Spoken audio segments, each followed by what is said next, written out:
Hello students, it is me Jagvan Sir with online classes Supreme 16 Institute। चलिए आज हम लोग बात करते हैं इसमें अबाउट द डीएनए। डीएनए हमारा क्या है और हम लोग डीएनए के बारे में जानते हुए पहुंच जाएंगे क्रोमोसोम में कि डीएनए से कैसे क्रोमोसोम बनता है। तो पहले हम लोग डीएनए के बारे में जान लेते हैं, फिर देखते हैं इसमें से। देखिए डीएनए क्या है इसमें से। DNA means deoxy ribonucleic acid. Ribonucleic acid. देखिए इसमें से एक वर्ड है deoxy. D means removal, oxy mean oxygen.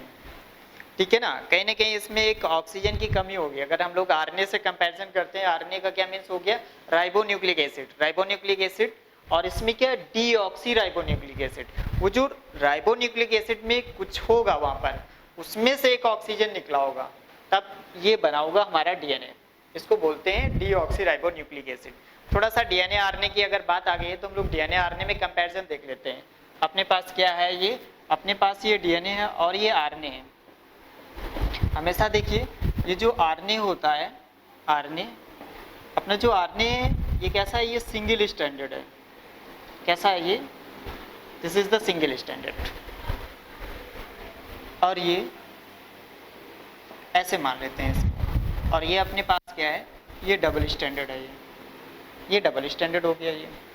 और ये हमारे पास कैसा, सिंगल स्टैंडर्ड है।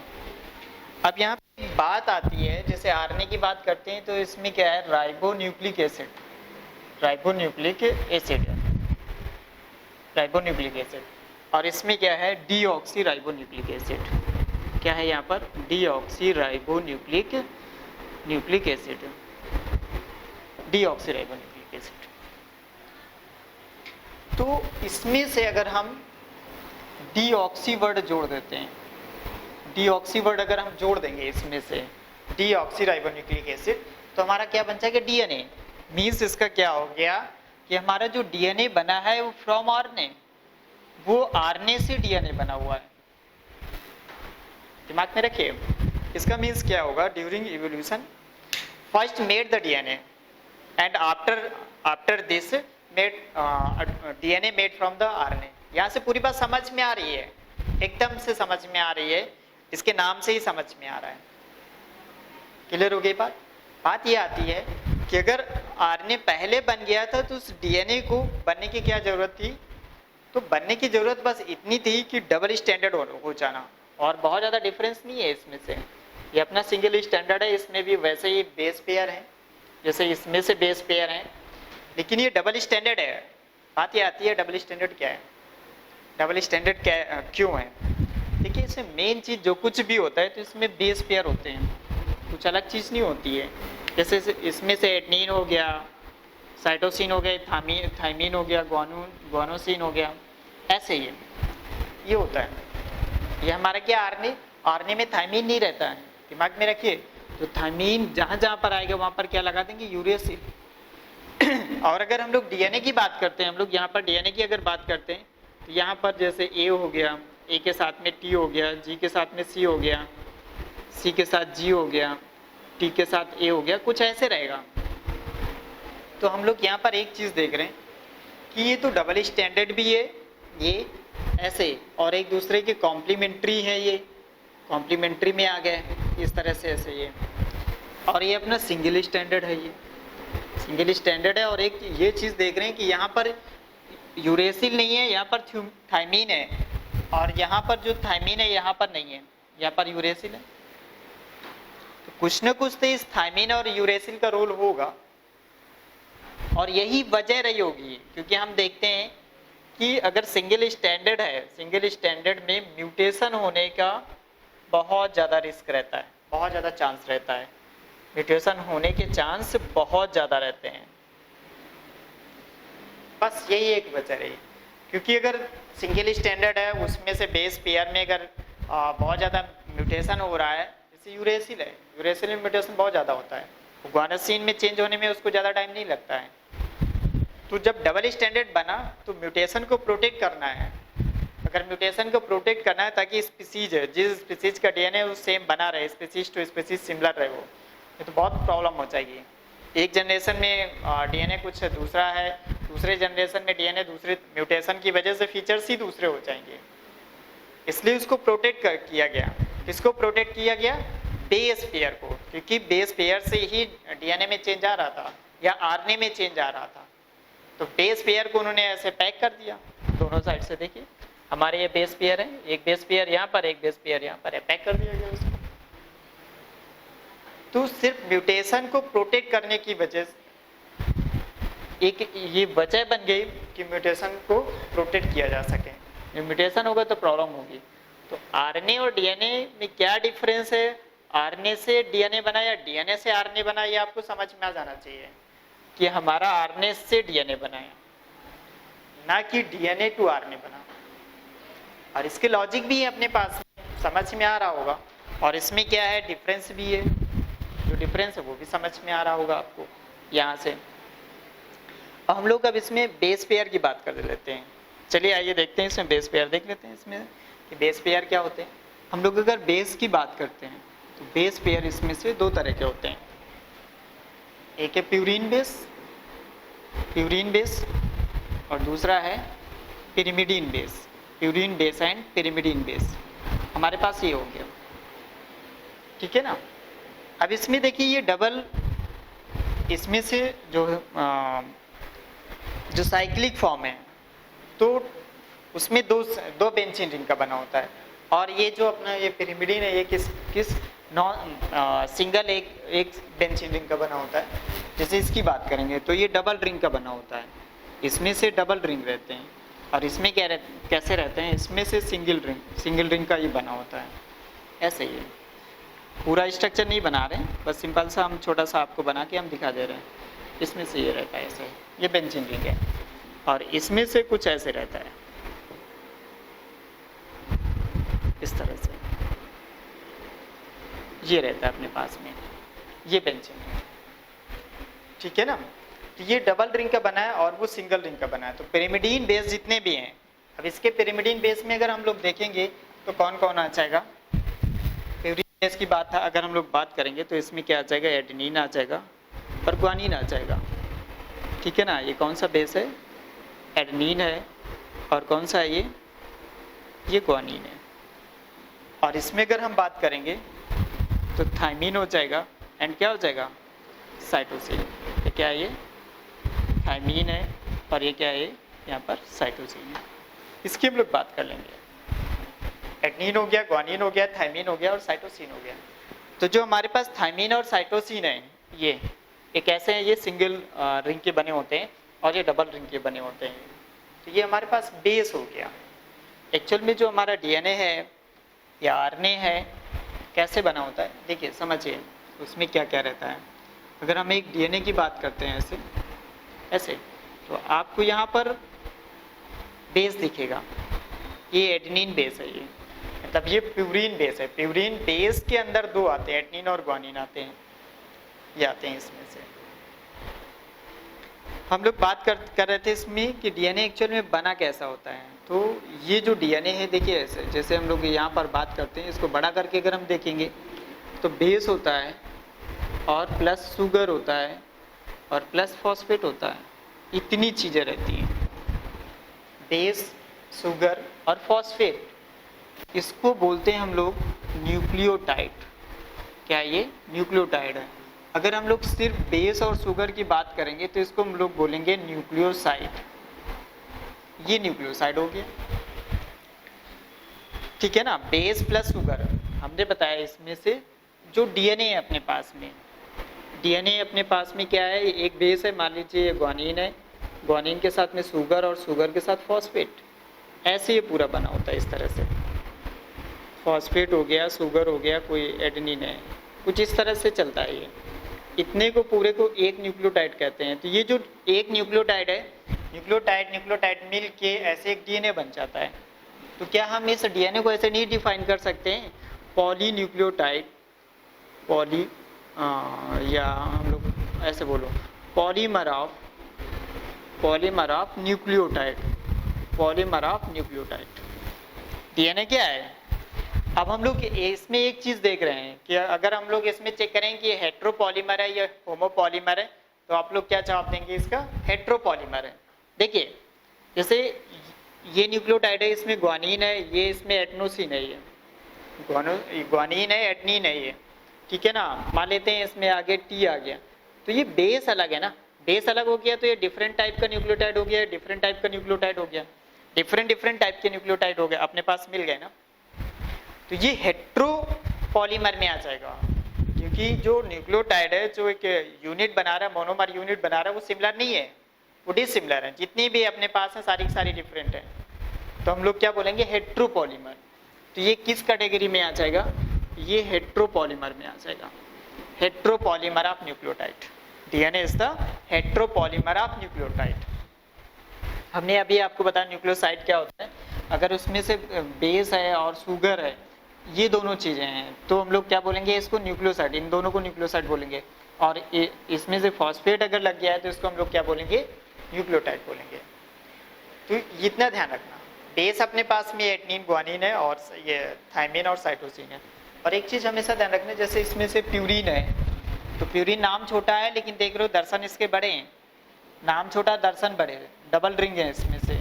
और ये देखिए पिरिमिडीन कितना बड़ा है, नाम बड़ा है लेकिन दर्शन छोटे हैं।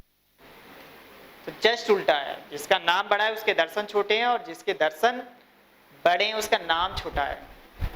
ये आप ध्यान रखिए। अब ये बॉन्ड पेयर कैसे बनाते हैं? जैसे हम लोग बात करते हैं यहाँ पर एटनीन है, तो ये हमेशा थायमीन के साथ बॉन्ड पेयर बनाएगा। अगर हम लोग बात करते हैं ग्वानीन की, तो साइटोसिन के साथ बॉन्ड बनाएगा। इसको ऐसे याद रखना है, आलू, टमाटर एंड गुड़, शक्कर, ठीक है ना। ऐसे सब्जी सब्जी और ये अपनी स्वीट, मिठाई मिठाई, ऐसे याद रखना है। आलू टमाटर के बीच में 2 हाइड्रोजन बॉन्ड बनते हैं, गुड़ और शक्कर के बीच में 3 हाइड्रोजन बॉन्ड बनते हैं। याद रखने के लिए मैंने बताया आपको, आलू टमाटर गुड़ शक्कर, ठीक है ना। आलू टमाटर इससे तो सस्ते होते हैं गुड़ शक्कर से, ठीक है ना। तो बस इतना समझना कि ये 2 रुपए के मिलते हैं और ये 3 रुपए के मिलते हैं। 2 रुपए 3 रुपए याद मत रखना, इसमें से आपको यहाँ पर ये याद रखना है, ये क्या है? ये हाइड्रोजन बॉन्ड है। ये क्या है? ये हाइड्रोजन बॉन्ड है। ये आपके पास में हाइड्रोजन बॉन्ड है। क्लियर हो गई बात ये? अब आपको ध्यान रखना है इसमें से, इसकी बात हो गई कि बॉन्डिंग कैसे होती है, और ये भी मैंने बता दिया कि कैसे है। अब हम लोग एक इसके डीएनए की पूरा के पूरा स्ट्रक्चर देख लेते हैं। डीएनए का एक स्ट्रक्चर देख लेंगे, और फिर इसके बाद हम लोग बात करते हैं इसमें से थोड़ा सा डीएनए के बारे में। फिर हम लोग इन बेस पेयर जो हमने बताया है आपको, कि अगर बेस और शुगर होगा तब क्या नाम देंगे, इसके बाद हम उसकी नेमिंग देखेंगे। लेकिन पहले हम यहाँ पर डीएनए में आ जाएं। डीएनए, फिर हम डीएनए समझ लेंगे, पूरी नेमिंग कर लेंगे, फिर इसके बाद हम लोग बात करेंगे डीएनए टू क्रोमोसोम कैसे बनता है, एक डीएनए से क्रोमोसोम कैसे बनता है, डुप्लीकेटेड क्रोमोसोम कैसा रहता है, नॉन डुप्लीकेटेड क्रोमोसोम कैसा रहता है, ये सारी चीज़ देखेंगे। तो पहले हम लोग बात कर लेते हैं इसमें डीएनए की, कि डीएनए कैसा है। आइए बात करते हैं। ये जो डीएनए है, तो देखिए थोड़ा सा आप लोग दूसरी तरह से बनाते हो डीएनए। आज हम आपको बताएंगे कि उस तरह से नहीं बनाना है, क्योंकि उसमें आप हेलिक्स नहीं समझ पाते हो, हेलिक्स गड़बड़ करते हैं बच्चे। और जो 10th 11th और 12th बच्चे हैं वो बहुत अच्छे से इस बात को समझें। तो 12th पास आउट होके आए हुए बच्चे को ध्यान से समझे इस बात को। देखिए आप लोग शायद ये वाला स्ट्रक्चर बनाते हो डीएनए का, जो नहीं बनाते हैं बहुत अच्छी बात है। अगर एक्यूरेट बनाते हो तो उसकी एक अलग बात है, एक्यूरेसी होनी चाहिए। ये अपने पास डीएनए, ये ओल्ड डीएनए जो आप लोग शायद बनाते हो सकता है ना बनाते हो। और जो हम बनाते हैं वो कौन सा है डीएनए? वो ये डीएनए है। आपको ये ध्यान रखना है, ये वाला डीएनए, ये वाला, ठीक है ना। इतनी बात समझ में आ गई। ये मेरा डीएनए जो हम बनाते हैं, इसमें से देखो एक यहाँ पर ऐसे ग्रुप है, ये इस तरह से, और एक ग्रुप अपने पास ये मिला हुआ, इसको हम लोग बोलते हैं माइनर ग्रुप, और इसको क्या बोलते हैं हम लोग?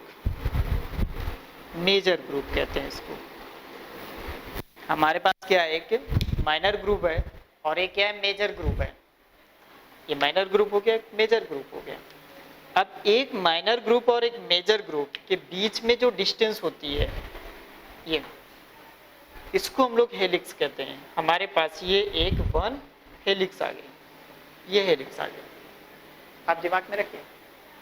अब देखिए ये वाला जो स्ट्रक्चर है, ये सब एक जैसे हैं ये, ठीक है ना। तो इसमें से उस तरह से नहीं बना सकते, जैसे इसको मान लेते हैं, इसको मान लेते हैं, तो किसको मेजर ग्रुप बोलोगे और किसको माइनर ग्रुप बोलोगे? नहीं बोलोगे। इसमें से जो खांचे एक जैसे हैं, हमसे तो थोड़ा सा ये इसमें ग्रुप ज़्यादा लग रहा है, इसमें कम लग रहा है, लेकिन आप लोग तो बिल्कुल फिक्स बनाते हो इसको, एकदम से यहीं से ये ऐसे कट करके लाते हो कि जो ग्रुप आए बिल्कुल एकदम फिक्स आए। तो इसमें ग्रुप अगर फिक्स आ जाएंगे बेटा, तो आप लोग नहीं समझ पाओगे कि कहाँ, जैसे इसकी बात करेंगे अगर हम लोग, अगर इसकी बात करेंगे तो आप समझ नहीं पाओगे कहाँ माइनर ग्रुप है, कहाँ मेजर ग्रुप है। तो ये वाला स्ट्रक्चर नहीं समझना है जब, और इससे हेलिक्स आपको लगे कि ये हेलिक्स है, लेकिन आप डिफाइन नहीं कर पाओगे। जो इसका डिफाइनिंग फीचर्स है, डिफाइनिंग फीचर्स क्या है? The distance between one major group and one minor group, वो भी ये जो मेजर ग्रुप और माइनर ग्रुप है, ये कॉन्जिक्वेंट होना चाहिए। ऐसा नहीं कि एक माइनर ग्रुप ये, मेजर ग्रुप यहाँ एक का, नहीं, कॉन्जिक्वेंट होना चाहिए। माइनर ग्रुप के जस्ट इसके बाद क्या आना चाहिए? हमारे पास से मेजर ग्रुप आना चाहिए। तब आपको समझ में आ जाएगा कि माइनर ग्रुप और मेजर ग्रुप के बीच जो डिस्टेंस होती है उसको हम लोग क्या बोलते हैं? एक हेलिक्स बोलते हैं। इतनी बात क्लियर हो गई? चलिए हम लोग बात करते हैं आगे इसमें से। अब ये जो एक हेलिक्स आप समझ गए ना, एक हेलिक्स क्या है। अब इसके बाद देखिए कि ये मेजर ग्रुप है और ये क्या है? एक माइनर ग्रुप है। ये थोड़ा सा ऐसे शिफ्ट हो गया, थोड़ा सा ये लंबा लंबा होना चाहिए, तो एक ये हेलिक्स आ जाएगी आपके पास, एक हेलिक्स आ जाएगी, ठीक है ना।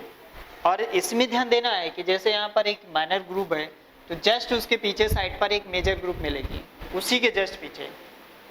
ये हमारे पास मेजर ग्रुप है, तो जस्ट पीछे क्या मिलेगी हमको? एक माइनर ग्रुप मिलेगी। यहाँ पर एक मेजर ग्रुप मिली और एक माइनर ग्रुप है, एक माइनर ग्रुप है, एक मेजर ग्रुप है। ये मेजर ग्रुप है, ये माइनर ग्रुप है।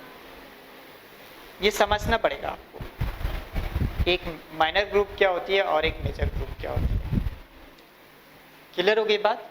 तो ये हमारे पास डीएनए है ये। अब जैसे हम लोग बात करते हैं यहाँ पर एक एडेनिन जैसे इसमें से बात करते हैं, एक जो हमारे पास में माइनर ग्रुप है,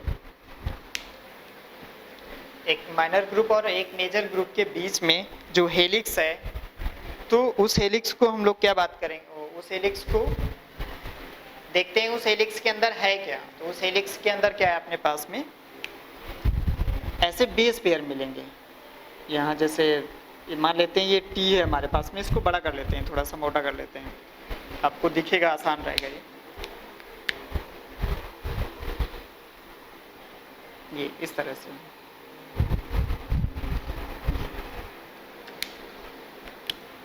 ये हमारे पास से जैसे यहाँ पर एक बेस पेयर ये हो गया, दूसरा ये हो गया, ये हो गया, सी हो गया, टी हो गया, जी हो गया, सी हो गया,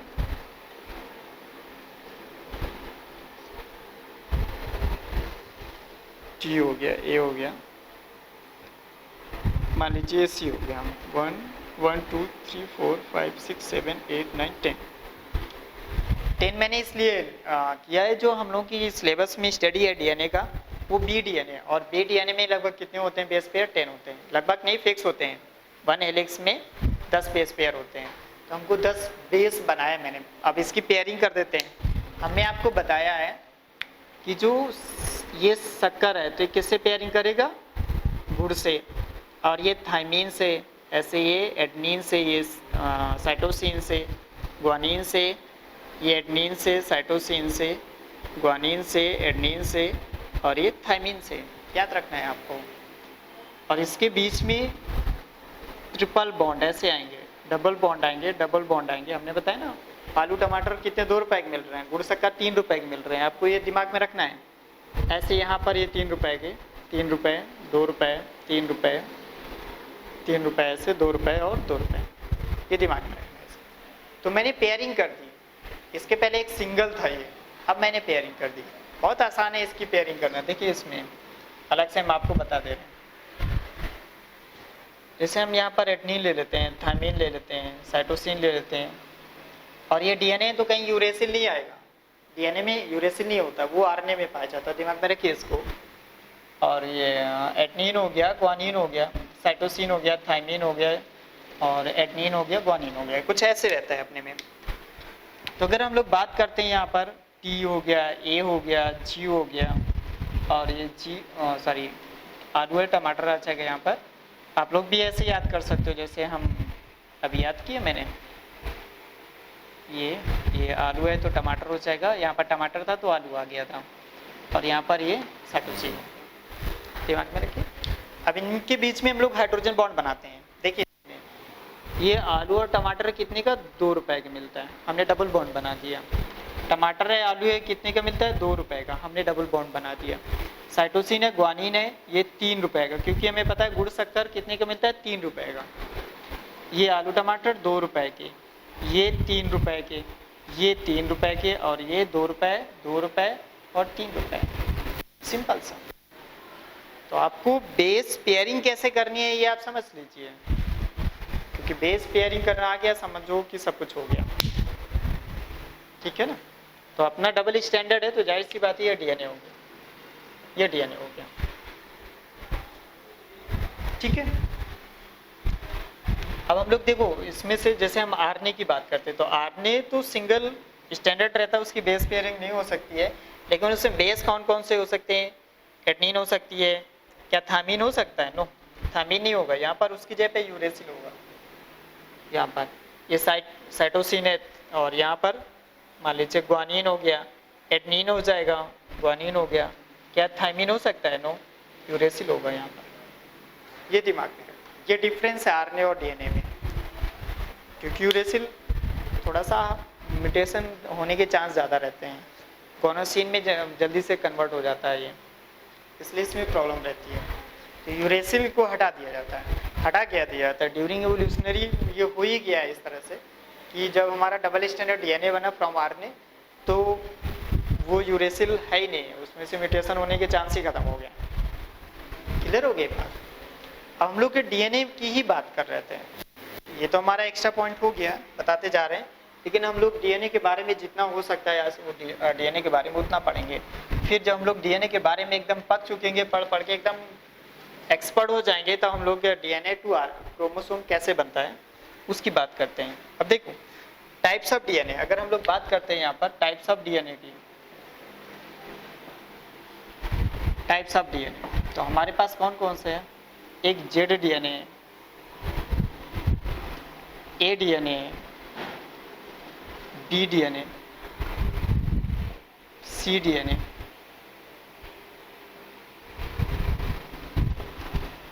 एंड डी डीएनए।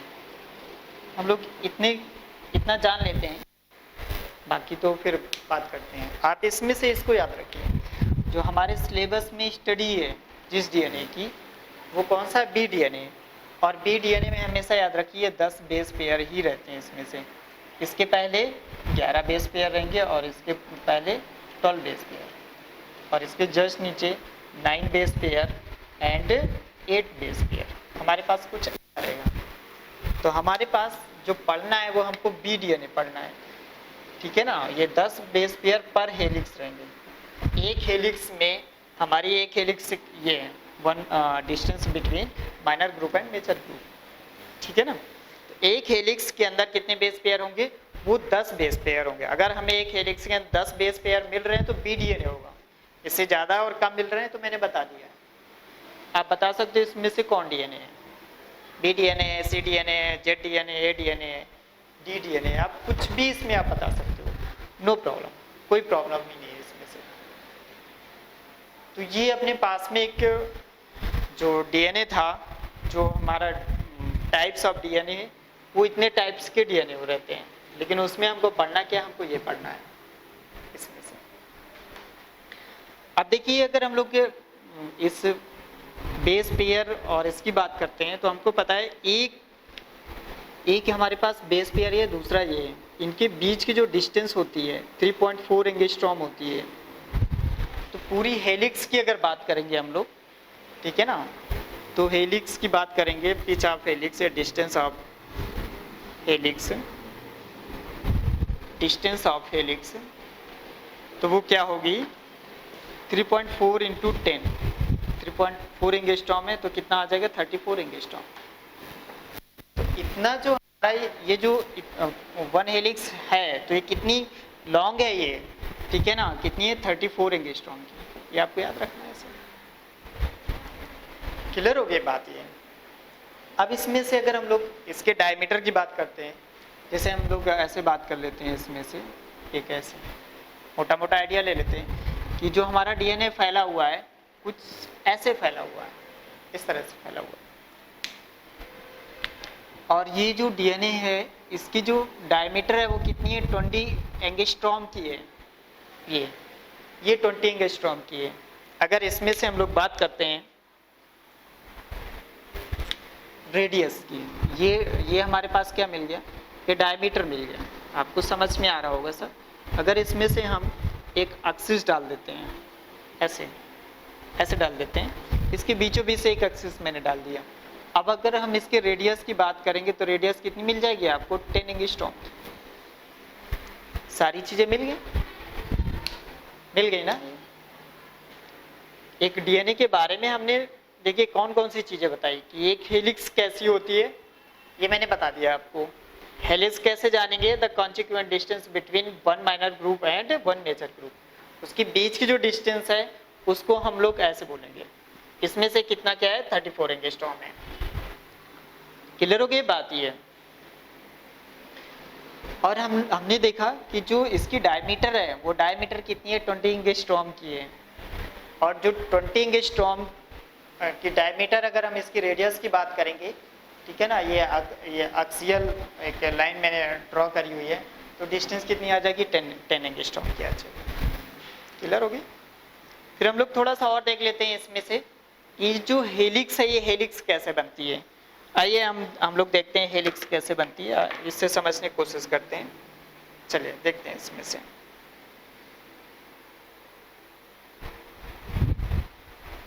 देखिए एक पूरा का पूरा रोटेशन कितने में आ जाएगा 360 डिग्री में आ जाएगा ना। तो देखिए इसमें से हमारा कुछ ऐसे है, ये डीएनए ऐसे है, ये डीएनए की ये एक स्टैंड ये हमारे पास में और दूसरी स्टैंड ये, और ये जो ऐसे सरफेस आपको दिख रहा है ये कैसा है, ये रिजिड है, ये ऐसे ये सॉफ्ट नहीं है, इलास्टिक नहीं है, रिजिड है एकदम से, ठीक है ना। आप ये मान के चलिए अगर इसमें एक बेस पेयर ये ऐसे लगा हुआ है, दूसरा ये लगा है, तीसरा ये लगा है, और ये जो बेस पेयर है कुछ ऐसे, हर एक बेस पेयर ऐसे थोड़ा सा टिल्ट हुआ, ठीक है ना, 36 डिग्री टिल्ट हुआ, ये थोड़ा सा और टिल्ट हुआ, ये थोड़ा सा और टिल्ट हुआ, ऐसे धीरे धीरे टिल्ट होते होते कुछ ऐसे हो गया, कुछ ऐसे हुआ कि नहीं हुआ, हो गया ना, ये कुछ ऐसे हो गया ना। फिर ये ऐसे दूसरा वाला टिल्ट होते होते ऐसे आ जाएगा ना, ऐसे कुछ ऐसे हो जाए कि नहीं हो जाएगा।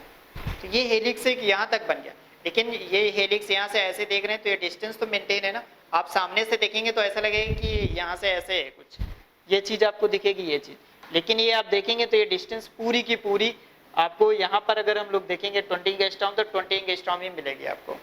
और ये हुआ कैसे हुआ, क्योंकि हमको पता है ये कि इसमें से, ठीक है, इसमें से जो बेस पेयर है, जैसे हम लोग बात करते हैं इसमें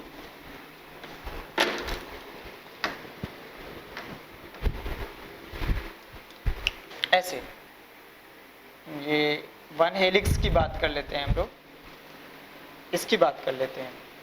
तो ये यहाँ से एक था और ये कैसे टिल्ट हुआ तो इसको समझते हैं। जैसे ये 36 डिग्री टिल्ट हुआ ये, ठीक है ना, ये और ज़्यादा 36 डिग्री टिल्ट हो गया उसके कंपैरिजन में, ये ऐसे, ये और ऐसे ऐसे होते होते ये फाइनली कैसे हो जाएगा, पूरा का पूरा एक 360 डिग्री बना लेगा ये।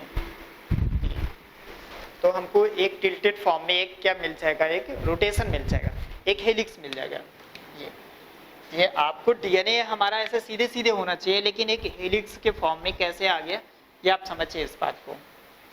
कि इसमें से जो बेस पेयर थे यहाँ पर, ये जो बेस पेयर है ऐसे ये था, तो वो पूरा स्टैंड लेके 36 डिग्री वो रोटेट कर गया ये 36 डिग्री। और हमको पता है एक हेलिक्स में कितने 10 बेस पेयर है, और एक बेस पेयर कितना 36 डिग्री रोटेट कर रहा है, टिल्ट कर रहा है, तो टोटल रोटेशन या टिल्टेशन कितना आ जाएगा 360 डिग्री आ जाएगा इसमें। तो पूरा का पूरा रोटेशन हो गया ये इसकी वजह से होता है। ये दिमाग में रखिए मैंने, ये जो मैंने बताया कि कैसे पूरा एक हेलिक्स ऐसे ट्विस्टेड हो जाता है, वो टिल्ट कैसे हो जाता है ये आपको समझना है यहाँ पर। इतनी बात क्लियर हो गई ये कि ये कैसे ट्विस्टेड हो जाता है, ये आप समझ लीजिए। यहाँ पे मैंने पूरी बात बता दी यहाँ पे।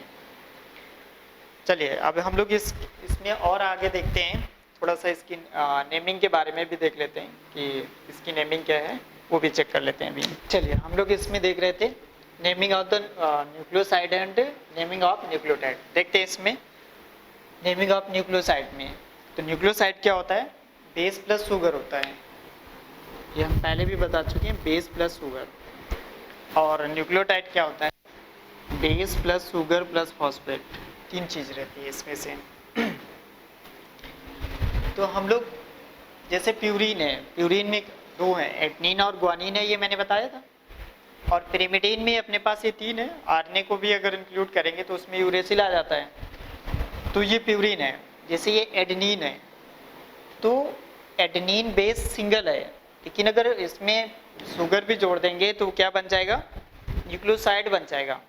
अगर वो सिंगल बेस है तो उसको एडेनिन कहेंगे। अगर उसमें बेस के साथ में शुगर भी जोड़ दिया है, अब एडेनिन है उसमें शुगर जोड़ दिया है, पेंटोज शुगर रहती है उसमें से, तो जो पेंटोज शुगर है उसको अगर जोड़ दोगे तो नाम चेंज हो जाएगा। और वो नाम क्या चेंज हो जाएगा, एडेनिन है उसमें से आपको साइन लगा देना है, ठीक है ना। तो क्या हो गया, एडेनोसिन, या इसमें ऐसे ओसिन लगाइए बस इसमें से। तो क्या हो जाएगा, एडेनिन था तो उसमें इन हटा के क्या लगाया आपने, एडिनोसिन, ये हो जाएगा, ये एडिनोसिन हो जाएगा। इसमें शुगर प्लस ग्वानिन है, इसको हम लोग क्या बोलेंगे, ग्वानोसिन, ये हो जाएगा। अब देखिए ये पिरिमिडीन है, तो पिरिमिडीन में आपको डीन लगा देना है इसमें से। जैसे ये थाइमीन है, तो इन हटा के जैसे उसमें से आपने क्या किया था, इन को रिमूव करना है आपको, यहाँ पर इन को रिमूव करना है, इतना रिमूव कर देना है। तो थाइमिडीन है, सॉरी थाइमीन था यहाँ पर। जैसे यहाँ पे हम लोग बात कर लेते हैं एक थाइमीन, ये इतना रिमूव करना है आपको, और उसमें क्या लगा देना है, ये डीन लगा देना है। तो क्या हो जाएगा, थाइमिडीन हो जाएगा। इतना याद रखना है आपको।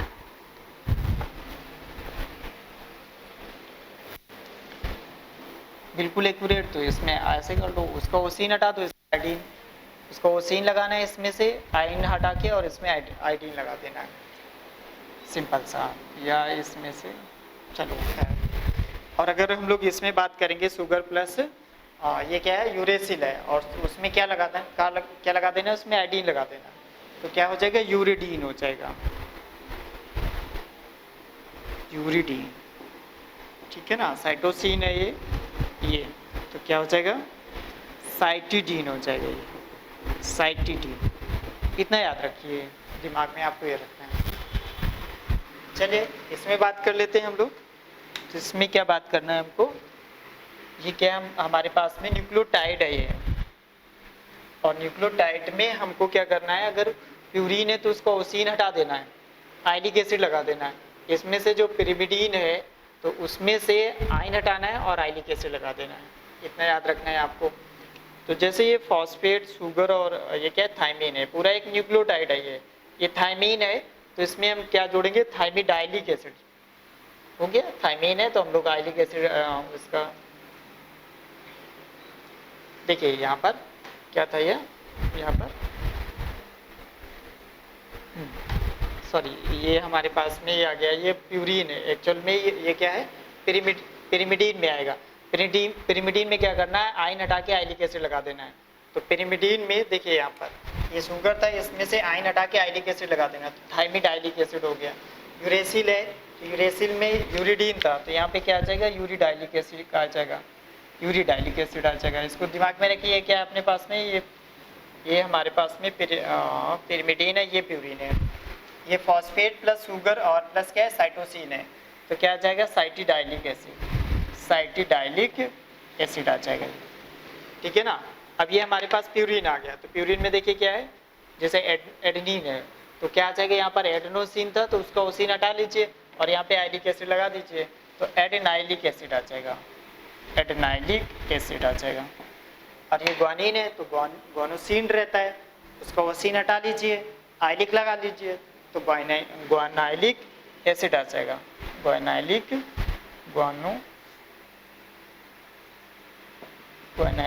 एसिड आ जाएगा। इतना आपको याद रखना है इसमें से।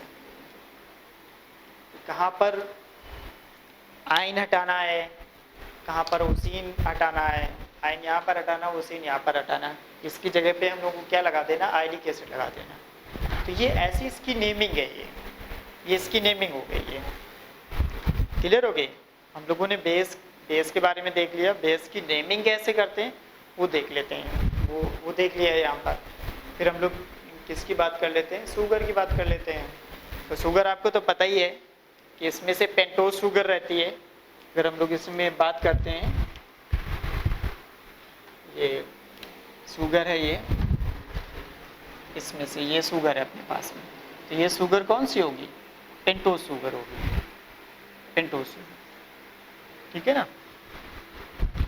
आइए इसको हम डिटेल में करते हैं यहाँ पर। इसमें से ये अपने पास में जो शुगर है, तो शुगर कौन सी है, पेंटोज शुगर है, ये पेंटोज शुगर।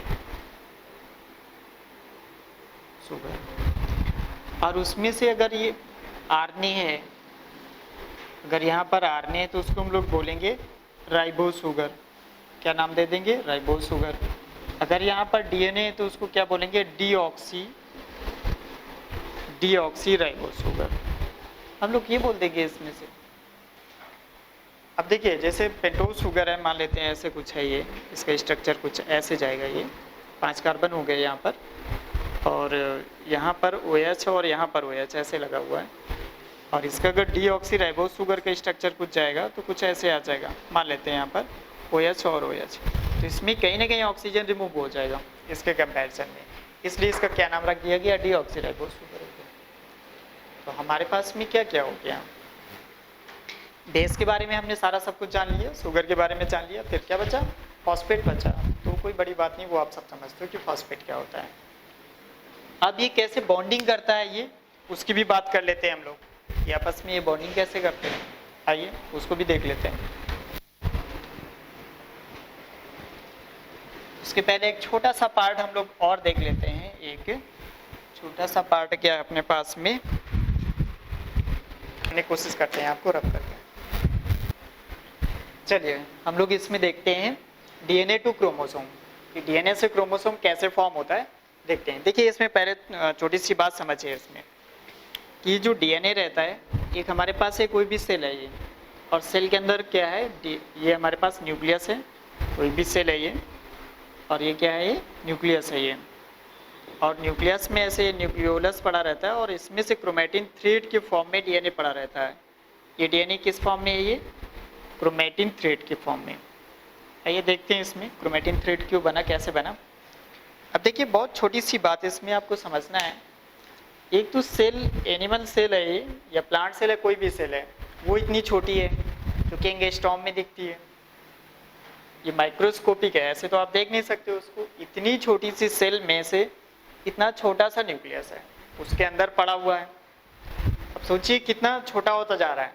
फिर उस न्यूक्लियस के अंदर अपना डीएनए पड़ा हुआ है, जबकि डीएनए तो बहुत ज़्यादा लंबा होता है। तो इतना ज़्यादा लंबा डीएनए इस छोटे से न्यूक्लियस के अंदर कैसे पैक्ड है, आपको समझना पड़ेगा आपको। तो पैक होगा तो कहीं ना कहीं उसकी कॉइलिंग बहुत अच्छे से करी गई होगी ना, तब तो ये पैक हो गया ना। एक छोटे से हम लोग अगर बैग की बात करते हैं तो उसमें से बहुत सारे कपड़े सामान हम लोग पैक कर लेते हैं। तो वो जो एक सिस्टमेटिक ढंग से रखने का तरीका है, वही तो है ना, कि एक छोटे से बैग में बहुत सारा सामान हम लोग पैक करके रख लेते हैं। बस यहाँ पे उसकी पैकिंग देखना है हमको कि वो कैसे पैक होता है। आइए देखते हैं ये कैसे पैक होता है, समझते हैं। हमारे पास ये डीएनए है ये, और ये डीएनए क्या करेगा, ये कॉइलिंग लेगा। और कॉइलिंग कैसे लेगा, कहीं ना कहीं किसी चीज़ में, जैसे हम लोग बात करते हैं जैसे पतंग उड़ाते हैं, तो उसका जो धागा होता है एक छोटी सी जगह पे ऐसे कॉइल्ड रहता है ना, बस आप ऐसे ही समझ लीजिए। तो वो जो धागा जो है पतंग वाला, एक कहीं ना कहीं कोर है, कोई ना कोई लकड़ी की कोई चीज़ होती है, और उसमें से वो ऐसे कॉइल्ड रहता है। बस ऐसे ही इस इतने बड़े डीएनए को कॉइलिंग लेने के लिए कोई ना कोई कोर चाहिए, तो वो प्रोटीन की कोर होती है और वो कौन सी, हिस्टोन की बनी होती है। ये हिस्टोन कोर है ये, और इसमें से देखिए कौन हिस्टोन कोर है, और उसमें से 8 प्रोटीन रहती हैं। 8 प्रोटीन की वजह से उसको हम लोग क्या बोलते हैं, ऑक्टामर बोलते हैं। तो जो हिस्टोन ऑक्टामर है, ये ऑक्टामर है, ये ऑक्टामर है, ये ऑक्टामर है। पहले उसको हम लोग देख लेते हैं, जो हिस्टोन प्रोटीन का बना हुआ है ऑक्टामर, उसको पहले हम लोग समझ लेते हैं। तो देखिए ऑक्टामर क्या होता है, एक H2 प्रोटीन होती है, हिस्टोन 2 टाइप की प्रोटीन, और वो A और B अलग होती है, H2A H2B and H3 and H4, और ये डाइमर फॉर्म में रहते हैं, सब दो दो रहते हैं, H2A 2, H2B 2, H3 2, H4 2। तो टोटल कितनी हो गई, 8 हो गई। इस वजह से इसको हम लोग क्या बोलते हैं, ऑक्टामर बोलते हैं। ये हमारे पास में क्या है, ये जो प्रोटीन की एक रॉड, जिसको रॉड टाइप की दिख रही है, प्रोटीन कोर बोलते हैं इसको, हिस्टोन प्रोटीन कोर, वो ऑक्टामर फॉर्म में है ये। उसमें कौन कौन सी प्रोटीन है, H2A H2B H3 H4। जैसे हमारे पास में ये हो गया, जैसे हमारे पास ये मान लीजिए 4 मार्कर हो गए, ये इस तरह से, ये इसमें से जो कैप है, कैप वाले हैं यहाँ पर, तो आप इनको, इसको H2A मान लीजिए, इसको H2B मान लीजिए, और इसी का ये डाइमर फॉर्म है, H2A ये, H2A ये, H2B H2B। ऐसे हमारे पास H3, ये पीछे वाला व्हाइट वाला पार्ट H3, H4 ये, H4 ये। ऐसे टोटल हमारे पास कितने हो गए, कैप देखिए 4 हो गए, और इसके पीछे वाला पार्ट 4 हो गया। पूरा एक ऑक्टामर बन गया कि नहीं बन गया ये। बस ऐसे ही यहाँ पर ऑक्टामर बना, और इस ऑक्टामर में क्या हुआ, हमारे पास जो डीएनए था वो आया, और उसने क्या करी, ऐसे कॉइलिंग ले ली इसके ऊपर, इस तरह से ऐसे करके ऐसे कॉइलिंग ले ली। इतनी बात समझ में आ गई। अब देखिए इसमें से अगर इतना हम लोग जान लिए, तो ये देखिए कॉइलिंग ऐसे खुल सकती है। तो ये कॉइलिंग खुले ना, इसके लिए एक प्रोटीन और आती है H1, और वो देखिए कैसे इसको बाइंड करे रहती है, वो इस तरह से आती है और इसको ऐसे बाइंड करे रहती है। तो हमारे पास ये एक ऑक्टामर प्लस इसमें से जो डीएनए कॉइल्ड किया है, और ये एक H1, इतने पार्ट को हम लोग क्या बोलते हैं, न्यूक्लियोसोम। अपने पास क्या मिला, न्यूक्लियोसोम। आइए देखते हैं इसमें से। देखिए ये ऑक्टामर है, ये इतना हिस्टोन कोर का जो ऑक्टामर बना है ये, इसमें से ऐसे डीएनए कॉइल्ड है, और प्लस इसकी कॉइलिंग खुले ना, इसमें से हिस्टोन प्रोटीन कौन सी रहती है, H1। हमारे पास एक हिस्टोन प्रोटीन H1 है ये। अब ये इतना पूरा, इतना स्ट्रक्चर हम लोग को क्या कहलाएगा, न्यूक्लियोसोम। तो एक हमारे न्यूक्लियोसोम में कौन कौन से स्ट्रक्चर रहते हैं वो देखते हैं अभी हम लोग। इतना ये न्यूक्लियोसोम आ गया हमारे पास में। चलिए देख लेते हैं इसको, न्यूक्लियोसोम को। और ये बहुत इंपॉर्टेंट है, न्यूक्लियोसोम क्या होता है, ऑक्टामर क्या होता है। तो हमारे पास में देखिए, खुद से बताइए कि न्यूक्लियोसोम में क्या क्या है।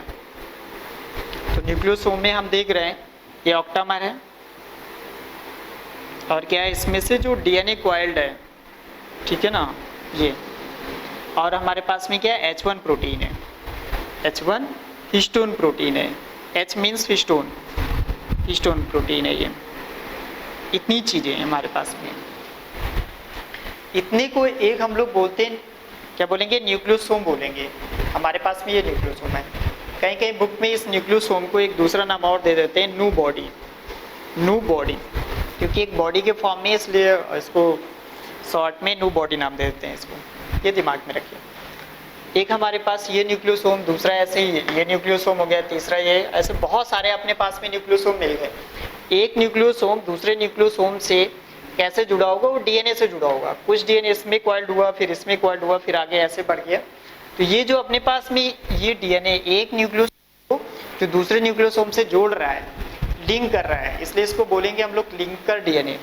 या यहाँ पर जो स्पेस है एक न्यूक्लियोसोम में दूसरे न्यूक्लियोसोम में जो स्पेस है, इसलिए बोलते हैं उस डीएनए को स्पेसर डीएनए। और ये देखिए एक न्यूक्लियोसोम है, एक न्यूक्लियोसोम दूसरे न्यूक्लियोसोम के बीच का डीएनए है, इसलिए इसको बोलेंगे हम लोग इंटर न्यूक्लियोसोमल डीएनए। इतने टर्म आपको याद रखने हैं। कितने टर्म मैंने दिए इसमें से, लिंकर डीएनए क्या होता है, स्पेसर डीएनए क्या होता है, और इंटर न्यूक्लियोसोमल डीएनए क्या होता है, ये आपको समझना है अच्छे से। कुछ नहीं है, इंटर मीन्स बिटवीन होता है। तो एक न्यूक्लियोसोम ये, दूसरा न्यूक्लियोसोम ये, तो उसके बीच का जो डीएनए मिला आपको, यहाँ से लेके मान लीजिए इतना, मान लेते हैं इतना डीएनए जो दोनों को जोड़ रहा है, उस डीएनए को हम लोग क्या बोलेंगे, लिंकर डीएनए या स्पेसर डीएनए या इंटरन्यूक्लियोसोमल डीएनए। तो अभी हम लोग केवल एक स्टेप में आगे बढ़े हुए हैं बस, और इसमें आपको बहुत सारे क्वेश्चन मिल रहे हैं इतने में से, और इतने क्वेश्चन ऐसे हैं कि आपको कंफ्यूज भी करेंगे, और अगर सही से ठीक से इसको नहीं समझे तो क्वेश्चन गलत होने के चांस बहुत रहते हैं।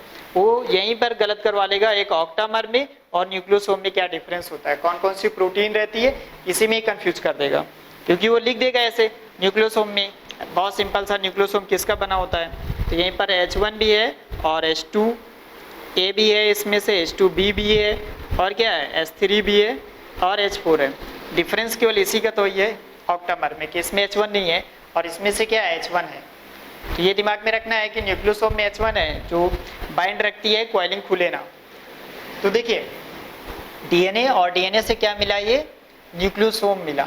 अगर हम लोग इसको और थोड़ा सा इतना माइक्रोस्कोपिक स्ट्रक्चर ना देखें, थोड़ा सा दूर से अगर देखते हैं तो कुछ ऐसे हम लोगों को मिलेगा। ये जैसे कोई धागा है, धागे में ये प्रोटीन कोर है, ये प्रोटीन कोर है, ये हिस्टोन प्रोटीन की जो कोर ऑक्टामर है, इस तरह से कुछ। तो ऐसा लगेगा जैसे एक धागे में कोई भी स्ट्रिंग है, तो उसमें से बीड है, ये बीड, इसलिए इस स्ट्रक्चर को हम लोग एक नाम दे देते हैं बीड ऑन स्ट्रिंग, ये स्ट्रक्चर का नाम देते हैं। फिर देखिए कॉइलिंग हो रही है, तो ये इसमें कॉइल्ड हुआ, फिर ये आपस में कंडेंस्ड होंगे ये, और कंडेंस्ड होने के बाद क्या बनाएंगे, क्रोमेटिन थ्रेड या क्रोमेटिन फाइबर बनाएंगे। अगर हम लोग एक न्यूक्लियोसोम की डायमीटर देखते हैं तो कितना आ जाएगा, 11 nm आ जाएगा। इसकी बात करते हैं तो 2 nm की आएगी, और ये कंडेंस्ड और ज़्यादा कंडेंस्ड हो जाएगा तो क्या बन जाएगा, 30 nm का एक स्ट्रक्चर बन जाएगा, और उसको हम लोग क्या बोलेंगे, क्रोमेटिन फाइबर या क्रोमेटिन थ्रेड नाम देते हैं। इतना दिमाग में रखिए। तो जो न्यूक्लियोसोम के अंदर, न्यूक्लियस के अंदर जो क्रोमेटिन थ्रेड या क्रोमेटिन फाइबर पड़ा रहता है, वो ये वाला पड़ा रहता है, ये 30 nm। अब देखिए नॉर्मली कि जनरल सेल में क्रोमेटिन थ्रेड तक ही कॉइलिंग हो पाती है बस, इसके बाद अगर आगे कॉइलिंग होनी है तो कॉइलिंग कब होगी, जब कोई सेल डिवीजन होना है। ये अगर कॉइलिंग यहाँ तक आ गई है तो ये कब होगा, ड्यूरिंग सेल डिवीजन। नॉर्मल कभी भी इसके बाद कॉइलिंग नहीं होगी, कुछ नहीं बनेगा, क्रोमोसोम तो कभी बनेगा ही नहीं जब तक कि उसमें सेल डिवीजन नहीं होना होगा। अगर सेल डिवीजन होना है इसके बाद कॉइलिंग होगी, ये चीज और ज्यादा कंडेंस्ड हो जाएगा। कंडेंस्ड होने के बाद क्या बनाएगा, लूप्ड डोमेन्स बनेगा जो 300 nm का रहेगा। इसके बाद और ज्यादा कंडेंस्ड होगा, यही चीज हाईली कंडेंस्ड हो जाएगा, तो ये कंडेंस्ड क्रोमेटिन के फॉर्म में आ जाएगा। अब यही कंडेंस्ड क्रोमेटिन फॉर्म है, ये इतना पूरा ऐसे बहुत ज़्यादा हाईली क्वाइल्ड हो गया, और इसके ऊपर ये पेलिकल की कवरिंग चढ़ गई, ये मेम्ब्रेनस है, मेम्ब्रेनस कवरिंग रहती है, पेलिकल की कवरिंग चढ़ गई इसमें से। ये हमारा कंडेंस्ड क्रोमेटिन है, बहुत ज़्यादा हाईली कंडेंस्ड क्रोमेटिन है, इसके ऊपर ऐसे कवरिंग चढ़ जाएगी तो फिर ये पूरा स्ट्रक्चर क्या बन जाएगा अपने पास में, क्रोमोसोम बन जाएगा।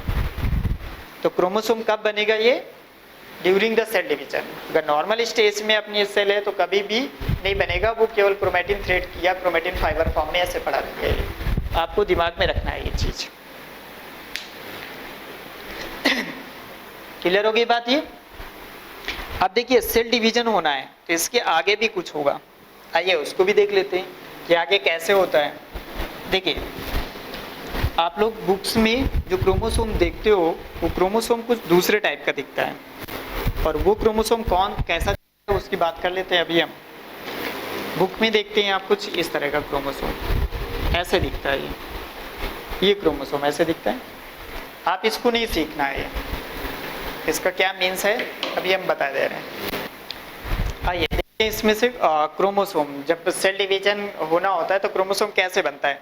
तो अभी हमने बताया कि यहाँ पे डीएनए से जो क्रोमोसोम बनता है वो सिंपली ऐसे कुछ रहता है, अपना क्रोमोसोम कुछ ऐसे रहता है, इसके अंदर ऐसे ये अपने पास ये क्या है, ये हाईली क्वाइल्ड डीएनए, बस इतना समझिए।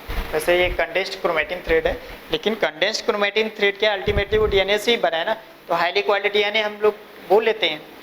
और आपको जो बुक में ऐसे दिखाया जाता है, एक क्रोमोसोम ये दिखाया जाएगा, एक क्रोमोसोम ये दिखाया जाएगा ऐसे, ठीक है ना। तो इसका मीन्स है डुप्लीकेटेड क्रोमोसोम। क्या ये डुप्लीकेटेड क्रोमोसोम है, और ये कैसा है, ये non duplicated chromosome, non duplicated chromosome अपने पास ही है। डुप्लीकेटेड क्रोमोसोम है और नॉन डुप्लीकेटेड क्रोमोसोम। तो ये वाला जो स्ट्रक्चर देखते हैं ये अपने पास में क्या है, ये इसको हम लोग क्या बोलेंगे, non duplicated chromosome. Non duplicated chromosome है ये अपना।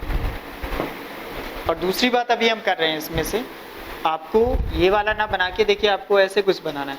मान लीजिए एक क्रोमोसोम अपने पास में ये है, ऐसे ही कोई दूसरा क्रोमोसोम है, ये क्रोमोसोम ये वाला, और यहाँ पर ये डीएनए है ना, ये डीएनए में कुछ बेस पेयर है, और वो बेस पेयर क्या करते हैं, एक दूसरे को अट्रैक्ट करते हैं। मान लीजिए जैसे ये है ये, और ये मान लेते हैं इस पेन का ये क्या है, फोटोकॉपी है, दोनों आपस में एक जगह पे रखे हैं, ऐसे एक जगह पे रखे हैं। यहाँ पे जो चीज़ जो चीज़ें इसमें होंगी सेम है इसमें भी होगा। एडनिन, ग्वानिन, थायमिन जैसे जिस पोजीशन पे होंगे सेम ऐसे भी होगा, क्योंकि इसकी फोटोकॉपी हुई है, ऐसे रखे हुए हैं। लेकिन डीएनए में एक खास बात होती है, फोटोकॉपी हुई तो इसमें कोई ना कोई एक ऐसा पॉइंट होता है जहाँ से दोनों एक दूसरे को अट्रैक्ट करते हैं, अट्रैक्ट करने के बाद चिपक जाते हैं वहाँ पर। आइए देखते हैं इसमें से कुछ यहाँ पर ऐसे, और ये दोनों एक दूसरे को अट्रैक्ट करते हैं, और अट्रैक्ट करने के बाद क्या हो जाएगा, ये एक दूसरे से क्या हो जाएंगे, चिपक जाएंगे। ये कुछ इस तरह से ऐसे हो जाएगा।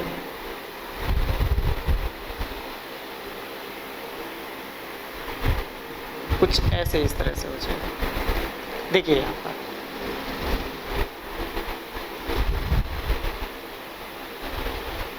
ये हो गया ऐसे।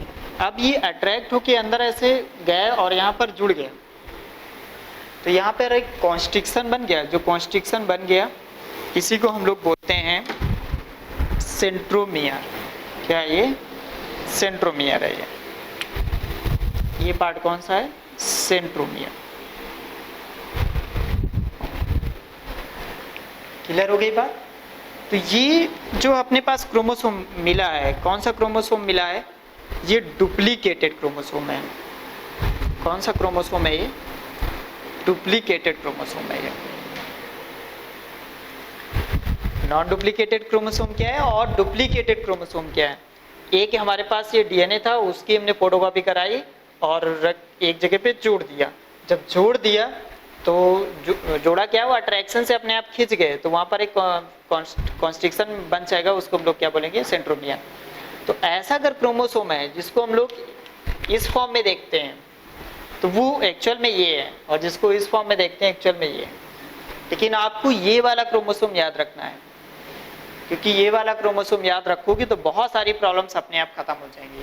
और वो प्रॉब्लम्स जो आपके पास रहती हैं सेल डिवीजन वाली प्रॉब्लम्स, तो वो यहाँ पे खत्म हो जाएगी।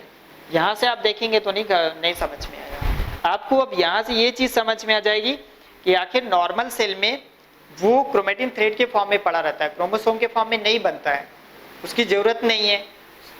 जब सेल डिवीजन होना होता है तब बनता है, और उसकी सेल डिवीजन होने पे बनने की क्या ज़रूरत पड़ गई वो हम देख लेते हैं। आप खुद सोचिए, हमारे पास कोई भी एक सीट है और उसको बिल्कुल सेम टू सेम एकदम से सिमिलर दूसरे को देना है। हमारे पास दो कैंडिडेट हैं, हमारे पास सीट एक है, दो स्टूडेंट है, सीट एक है, उसको कैसे दोगे आप, बताइए। बहुत सिंपली उसकी आप फोटोकॉपी करा दीजिए और फोटोकॉपी का एक करा दीजिए और दोनों को दे दीजिए एक एक करके, सिंपल सा। हमारे पास सेल डिवीजन होना है, हमारे पास एक सेल है और ये सेल को दो सेल में डिवीजन करना है। तो मेन चीज़ तो इसका होना है, इस डीएनए का होना है। हमारे पास इसमें डीएनए कैसा था, एक ही डीएनए था ना, और इस डीएनए को दो जगह बंटना है तो क्या करोगे, इसकी फोटोकॉपी करोगे ना, इसकी फोटोकॉपी कर लीजिए आप सेम टू सेम।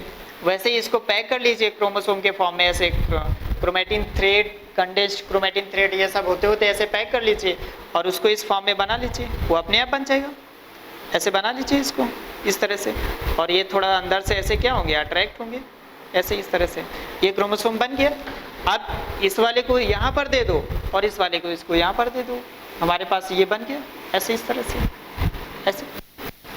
और ये देने के लिए, इसको खींचने के लिए क्या लगते हैं, यहाँ पर स्पिंडल फाइबर लगते हैं। आपको पता है ये डीएनए और कुछ है नहीं, तो स्पिंडल फाइबर जहाँ पर बंधेंगे, यहाँ पर जहाँ पर बंधेंगे तो स्पिंडल फाइबर चिपकेंगे आकर, तो उसके लिए अलग से एक यहाँ पर एक प्रोटीन दे दी जाती है चिपकने के लिए, कोई सी प्रोटीन रहती है, और वो डिस्क लाइक प्रोटीन रहती है यहाँ पर ऐसे, ये ऐसे ये डिस्क लाइक प्रोटीन है।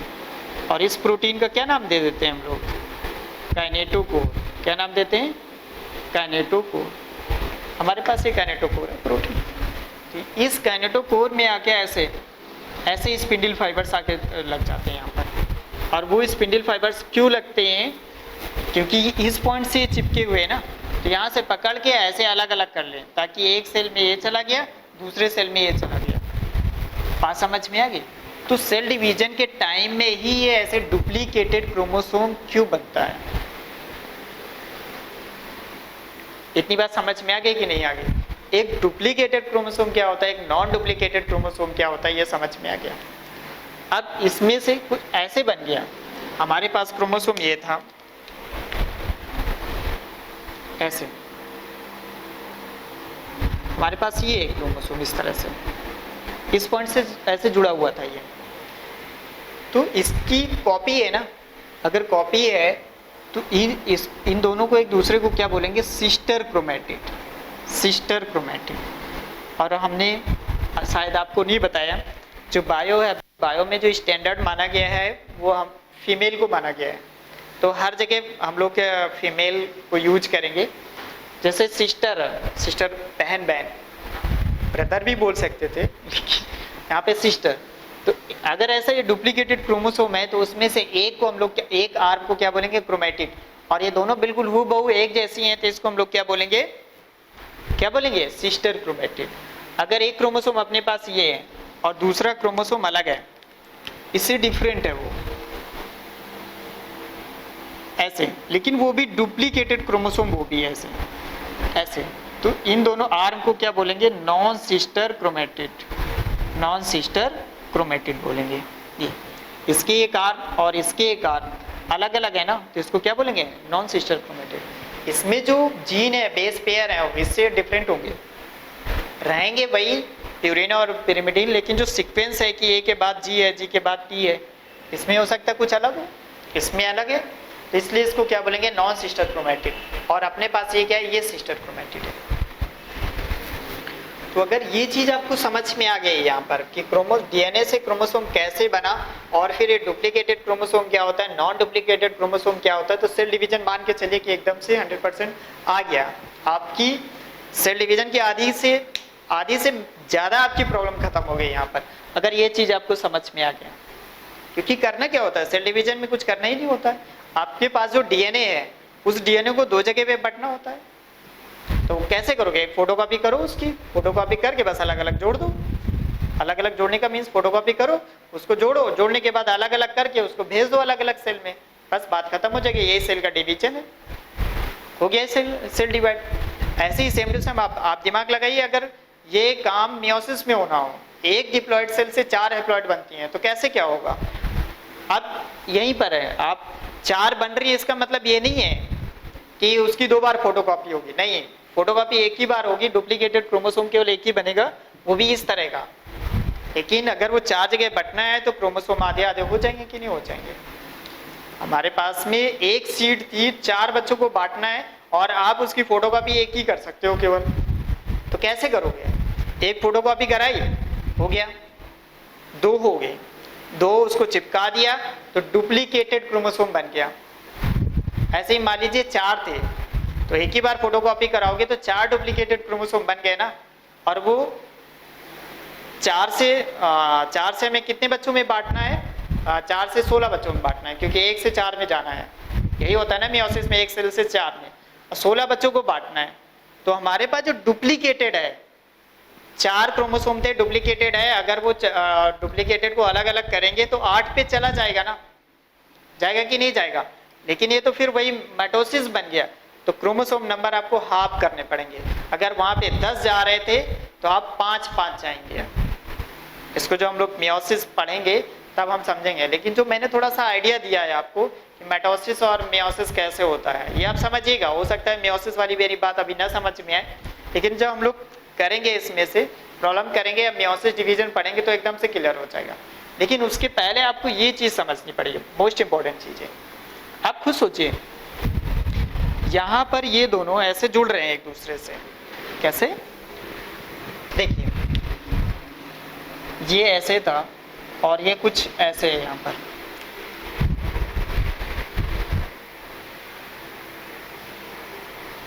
ये इस तरह से ये जुड़ रहे हैं यहाँ पर। तो यहाँ पर पक्का है कि यहाँ पर एक कोई ना कोई स्टिकी प्रोटीन होगी, या जिसको हम लोग बोलते हैं कोहेसिव प्रोटीन। कोहेसिव प्रोटीन ये सब कुछ अपने आप से नहीं जुड़ जाता है। ये जो हमने आपको रेड से दिखाया यहाँ पर, एक्चुअल में कोई ना कोई कोहेसिव प्रोटीन होगी, ये कोहेसिव प्रोटीन होगी यहाँ पर, ये कोहेसिव प्रोटीन है। क्लियर हो गई बात? इसको बोलते हैं ये कोहेसिव प्रोटीन। वो अपने आप से नहीं जुड़ेगा। जैसे बाहर हमारे पास ये एक है काइनेटोकोर है, ये डिस्क लाइक स्ट्रक्चर होता है ये काइनेटोकोर, जिसमें स्पिंडल फाइबर्स आगे जुड़ती है, ऐसे अंदर ये भी जुड़ता है। तो कोई ना कोई यहाँ पर एक प्रोटीन रहती है जिसको बोलते हैं हम लोग कोहेसिव प्रोटीन। तो ये डुप्लीकेटेड क्रोमोसोम होता है। अगर हम लोग देखेंगे पूरा सेल डिवीजन में, तो इस टाइप का जो डुप्लीकेटेड क्रोमोसोम है आपको कहाँ मिलेगा?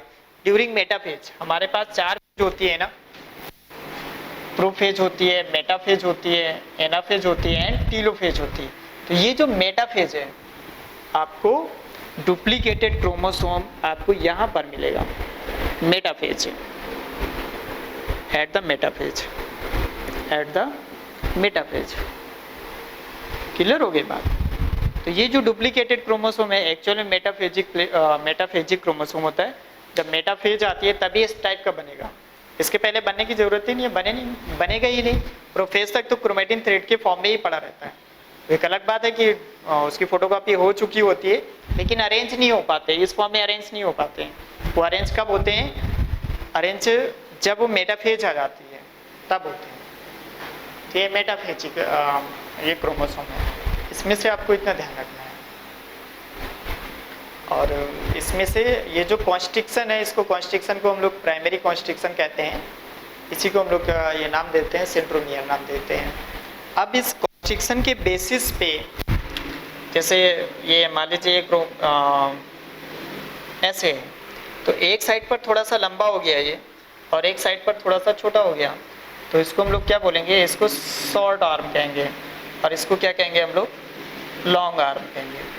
तो एक शॉर्ट आर्म होती है और एक लॉन्ग आर्म होती है। क्लियर हो गई बात? ये शॉर्ट आर्म है और ये लॉन्ग आर्म है। बस इतना सा आपको देखना है, इतनी बात समझ लेनी है। इसके बेसिस पे अगर ये बिल्कुल एकदम से मिडिल में है तो आप नहीं बोल सकते हो दोनों आर्म कैसे इक्वल है, फिर हम लोग शॉर्ट आर्म और लॉन्ग आर्म नहीं दे सकते इसमें से। तो हमारा जो आज मेन का मोटो है समझाने के लिए, वो ये है, बस इतना सा। आप इस बात को समझ जाइए, हम समझ जाएंगे कि आपका एक पूरा का पूरा सेल डिवीजन फिनिश हो गया, वो समझ में आ जाएगा। कितनी भी टफ प्रॉब्लम हो, चाहे वो न्यूमेरिकली हो या वैसे आपको सब्जेक्टिव हो, अब लेकिन आप लोग ये है कि उसके न्यूमेरिकल भी कर सकते हैं, क्योंकि इसमें न्यूमेरिकल रहते हैं 2n 3n करके। पहले इसमें ये था फिर डिवीजन हुआ तो कितने बने, या अमाउंट डीएनए का कितना हो गया, ये सारी प्रॉब्लम्स रहेंगे। तो यहाँ से आपको समझ में आ जाएगा। बाकी अदर जितनी भी चीज़ें हैं वो हम आपको जब मियोसिस पढ़ाएंगे, अब इसके बाद हम लोग mitosis meiosis cell division start कर देंगे, तो उसमें आपको बहुत अच्छे समझ में आ जाएगा।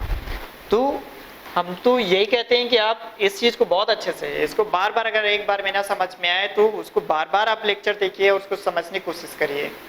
अगर ये समझ में आ गया तो फिर आपको बहुत कुछ समझ में आ जाएगा ये। ठीक है ना? Okay, thank you.